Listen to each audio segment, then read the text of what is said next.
Ha?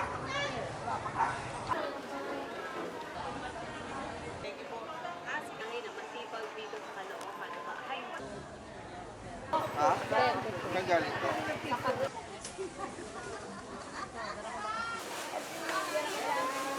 Iba talaga yung lasa, no? Mas malasa siya, no? Sa... Kailangan talaga nakatulong.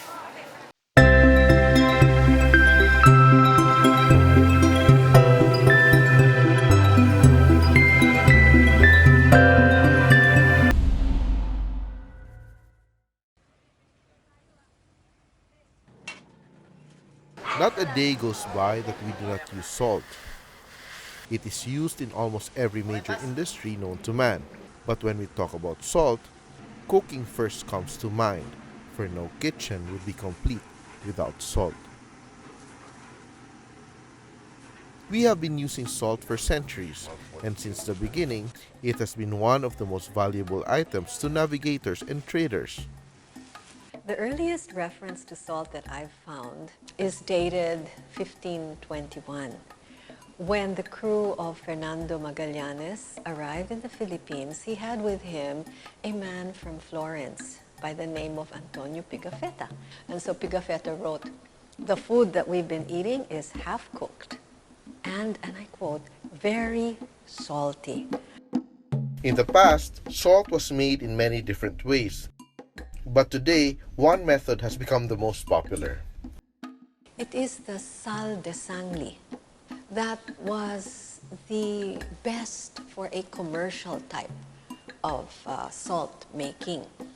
Because you had the ponds. You could have extensive ponds.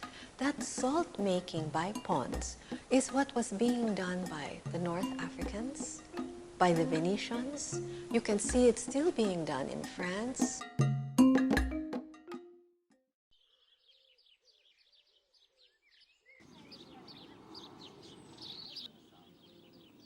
To observe the traditional way of making salt, we visited the oldest salt farm in Santa Isabela, Cavite. This was once part of the royal salt beds established by the Spanish colonizers. May mga terms sila dun sa mga... Ige Ramos of Cavite is a food historian. Through him, I learned the importance of Cavite in the once thriving local salt industry. Dito makikita ang mga huling irasan. Irasan ang ibig sabihin salt beds, no, sa Cavite. Malalim ang kaugnayan ng paggawa ng asin sa galleon trade. Sa galleon trade kasi kailangan nila kumain, no, ng mga isda. So one way na mapapreserve yung isda ay ang pag-aasin, kaya may mga tuyo, yung mga daing, inaasin na nila yung lahat yung ano. So, Okay, dito ginagano. Oo, iniipon dyan. Okay. This is Mang Nicanordino, and he has been a salt farmer for over 3 decades. Ilang taon na kayo dito nagtatrabaho sa asinan? Nagsimula ako rito 1960. 1960. Oh. Yung mga panahon na yun, maganda ang tubig na nanggagaling sa dagat. Pagka mainit ang panahon at maganda ang simoy ng hangin, amihan galing sa silangan, maganda ang ani ng asin. Mula sa dagat, papunta rito nadaan ng ilog, diyan nadaan ng tubig galing sa dagat na malinis. Papapasukin yan dito sa palaisdaan. Ang tubig, hindi pare-pareho ang lagay doon. Simula sa makapal, panipis. Ngayon, pagdating naman dito, dahil ito kinukunan na nilalagay dyan, medyo malalim na kasi maalat na. Pagka maganda ang panahon, isang sako, isang ganyan. 12 yan hanggang doon. So araw-araw daw? Araw-araw yan. Ito mong hirap na trabaho yan. Kaya ang puhunan dito, sipag, tiyaga at lakas. Yan ang puhunan dito.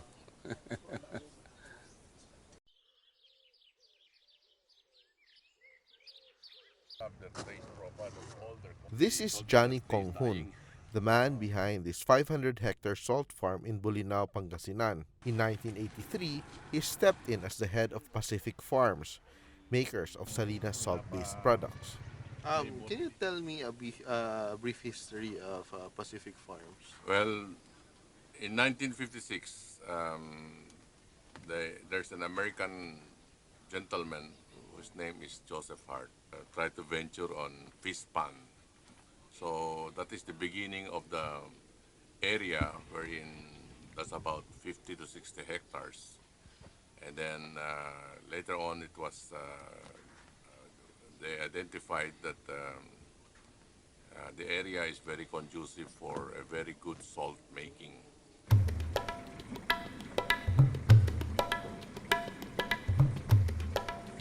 When I started in 1983, salt is, as say, common salt, ordinary salt, or in Tagalog, basta asin. But from there, the cleanliness, the quality, the packaging, I elevated them to world standard product of the Philippines. And I'm very proud of that, that today we can hygienically pack and put it in a carton for the modern trade. That is the brand Fidel Iodine salt. Through Pacific Farms, we started strengthening the salt ionization program of the Department of Health. Iodine is essential for brain development, and the most effective carrier of iodine so that the body can have a regular supplementation is through ionization of salt.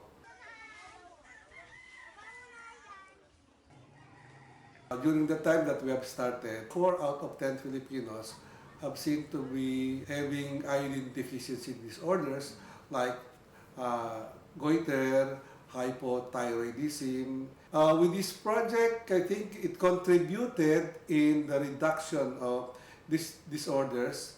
We were able to see 50% reduction. From 40%, it's now about 20% suffering from iodine deficiency disorders. Meet Gerard Konghun, the Philippines' only salt engineer. He's in charge of the farm's research and operations. So how is salt made here in the Philippines? So salt is made using a natural solar evaporation process. Salt farms bring in the seawater and it goes through evaporator ponds. The evaporator ponds concentrate the seawater into brines, and as they concentrate, the salinity or the saltiness goes slowly higher and higher until it reaches about 24 to 25% salt content. To date, they have listed more than 14,000 uses of salt in multiple industries.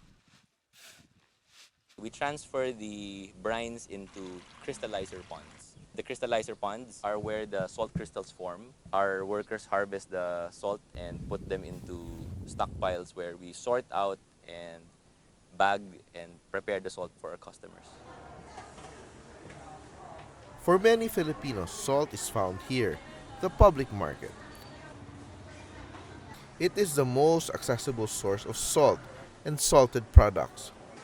But as it turns out, the rock salt that is readily available has been hiding a dark truth behind the bright grains. The lower cost of salt is the industrial salt. These are salt that are coming in, but unfortunately, they were able to grind it and then look like salt for food. And these are very not healthy for the Filipinos to daily take it. Nearly 80% of the salt in the Philippines is imported from countries like Australia and China. This ship comes from Australia, Shakopee. We load the salt about 26,000 salt in Shakopee. One day is finished cargo, we're sailing to the Baghdad, Philippines. In fact, the salt contained in this 30 metric ton ship from Australia is equivalent to an entire year's production of our local salt farmers. This figure will only keep on rising if we do not do something to support our local salt production. The salt production that we are having right now, we are actually importing about 75 to 80% of our total salt requirement, or that is about 450,000 metric tons of salt. We are only producing 20 to 25% of our demand, and that is approximately around 150,000 metric tons of salt. What would be the effect of Filipinos patronizing Filipino salt?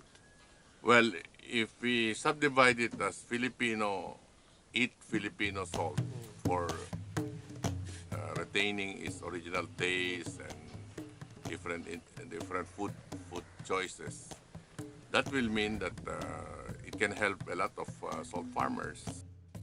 For some unique Filipino delicacies, salt is not just an ingredient for flavor. It is the main agent for transforming raw materials into local favorites. Meet June Bernal, Pangasinan's Bagoong King. He has been running JB Bagoong for the past 3 decades after inheriting the business from his parents. Anong klase mga putahe yung pinagagamitan kadalasan ng bagoong? Sa kahirapan ng buhay, ito yung natutunan ng mga Pilipino na paano mag-survive.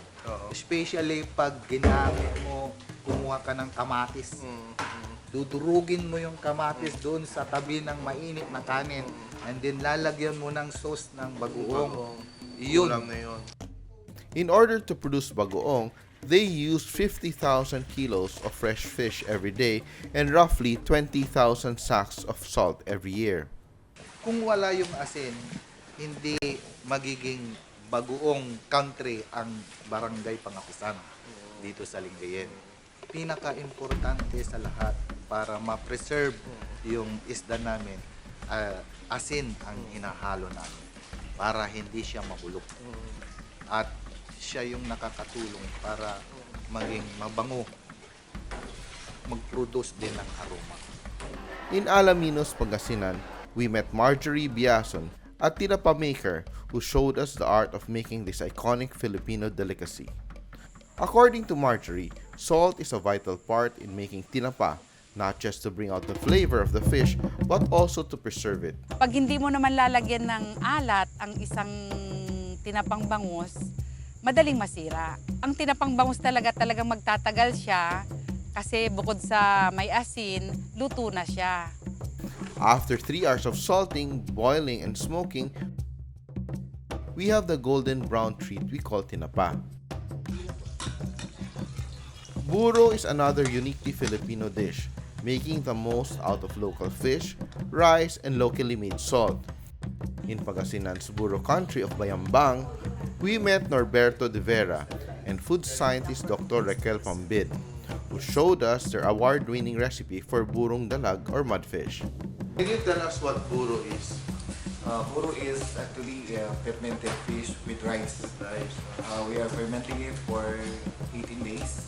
At harvest time, we remove it all in the container and place it in the freezer in order to preserve it. Salt, in its most natural form, is an effective food preservative. Because of salt, bottled buro could last a year without refrigeration. From the start of making buro, salt has very big role. After cleaning the fish, we are salting it, placing the container for 1 to 2 days, and then after that, we are going to mix rice in it. We are also putting salt in the rice. Yes.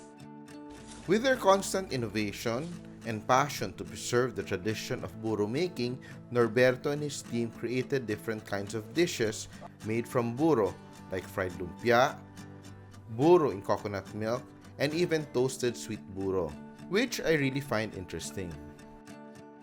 Today, more than 20 years after Salinas launched the revolutionary Fidel Iodine salt, they are once again changing the landscape of the Philippine salt industry through their innovations. Today, here we are, we have diversified to so many special salt in a different industry.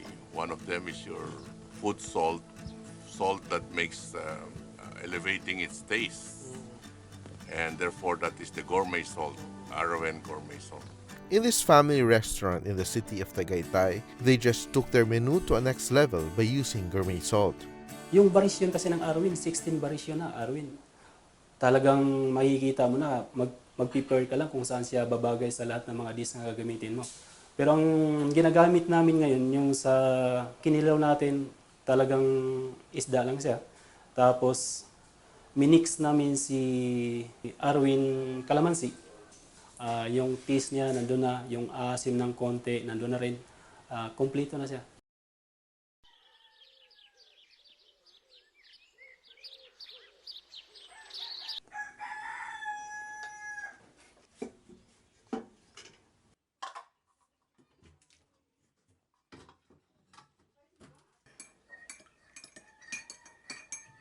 Dati po sir, kami po ay magsasaka po lamang na wala akong permanenteng trabaho.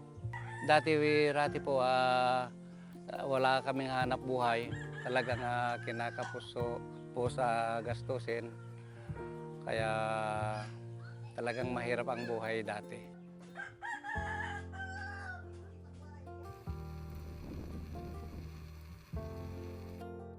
Nung pumasok na po ako sa Pacific Farms, ayun, nagkaroon na po ng permanenteng trabaho.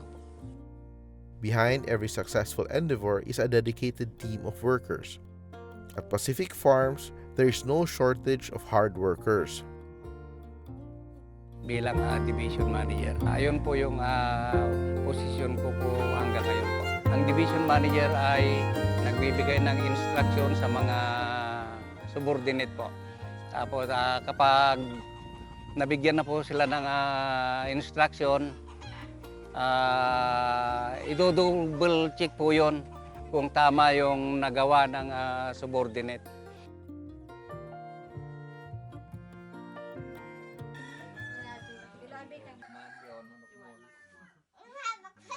Nagbago po ang aming ikabubuhay po, kaya nakapatayo po kami ng ganitong bahay sa ngayon.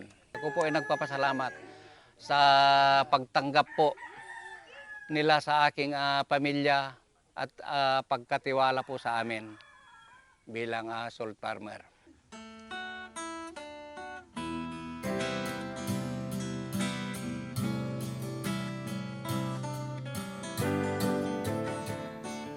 Every year, the entire staff of Pacific Farm celebrate Loyalty Day to give thanks for their bountiful harvest and to claim another fruitful season in the future.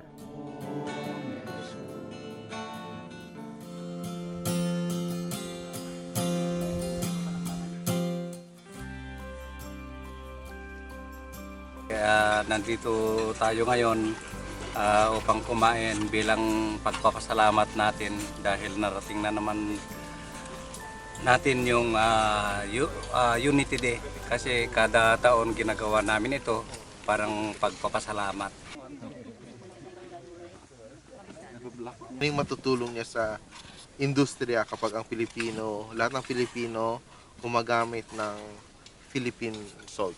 Nakakatulong po tayo sa industriya ng asin, nakakatulong po tayo sa pagdami po ng papasok na empleyado o trabahador. Roding, ano yung trabaho mo dito sa Pacific Farms? Ako po yung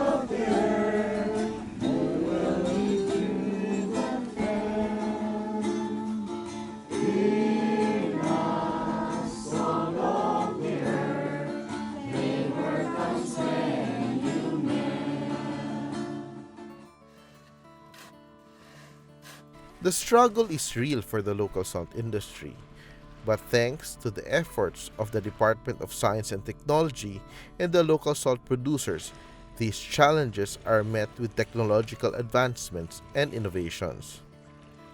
We have what we call the small enterprise technology upgrading now, which is actually our flagship program for technology transfer and commercialization. This is providing technological support, meaning support services or support systems in the area of equipment upgrading and acquisition. Of course, technical consultancy, we need that so that people or our producers would be enlightened on the ins and outs of producing salt. If every Filipino will contribute 6 grams to take Filipino salt, that means it's only 12 centavos to contribute for the development of the country. And that will create 100,000 jobs. That means that the Philippines is holding a very good possibility because we have 36,000 shoreline. And this has to be utilized. It's our gift of God to us. Let us patronize our local salt industry. Let us buy local salt, the produce of our local producers, so that in this case we are helping them and we are helping our economy grow. Without salt, life would not be livable. Our unique cuisine, now gaining the world's attention, wouldn't have the same memorable flavors without salt. But preserving our culinary heritage takes more than just glamorizing our food for the world to see. It requires us to take a hard look into our food security and sustainability, for every step counts, even if it only seems like a small pinch, just like salt.